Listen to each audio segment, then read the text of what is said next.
Thrissur Karuvannur പുഴമുഖത്തിന്റെ command മുഖം തകർന്നു. പുഴയിൽ നിന്നും ഹെർബർട്ട് കനാലിലേക്ക് വെള്ളമെത്തുന്ന കോൺക്രീറ്റ് കഴയാണ് തകർന്നത്.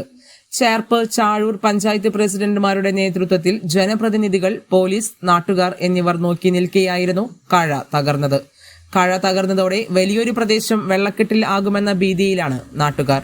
പഴക്കം ചെന്ന പാലത്തിലുള്ള കോൺക്രീറ്റ് ബീമിന്റെ ഒരു ഭാഗം രാവിലെ തകർന്ന് പലക തള്ളിയിരുന്നു.